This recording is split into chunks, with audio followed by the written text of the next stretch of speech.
লাউ মুরগির সালুন রান্না করেছি। আমি কিন্তু আজকে কার আঞ্চলিক ভাষা বলেছি বলবেন অবশ্যই। তবে লাউ মুরগিটা কিন্তু অসাধারণ হয়।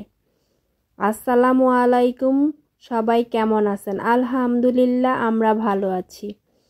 প্রথমে পেঁয়াজ কুচি দিয়ে দিলাম তেলে, তারপর হালকা লাল করে ভেজে নিয়ে এতে পানি অ্যাড করে দিব। পানি অ্যাড করে দিয়েছি এলাচ বাটা, জিরা বাটা, দিয়ে দিব আদা বাটা, লবণ, হলুদ, মরিচ, দারচিনি। মশলাগুলো একবারেই পরিমাণে কম দিতে হবে, কারণ লাউ দিয়ে মুরগি রান্না করলে মশলার পরিমাণটা কম দিলেই এটা বেশি স্বাদ হয়।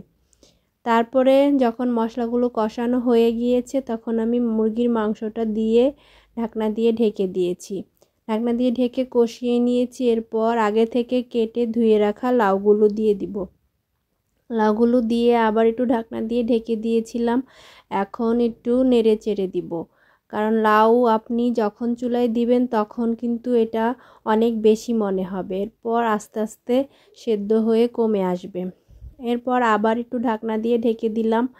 এখন সেদ্ধ হয়ে গেলেই কিন্তু লাউ মুরগি রান্নাটা কমপ্লিট।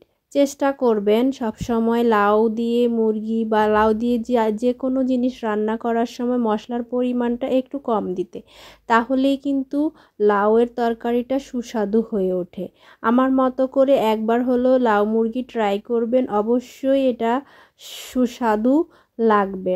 আমার বাসায় সবাই এভাবে পছন্দ করে, তাই মাঝে মধ্যেই রান্না করা হয়। আজ আপনাদের সাথেও শেয়ার করে ফেললাম। আজ তাহলে এই পর্যন্তই। সবাই ভালো থাকবেন, সুস্থ থাকবেন। আসসালামু আলাইকুম, আল্লাহ হাফেজ।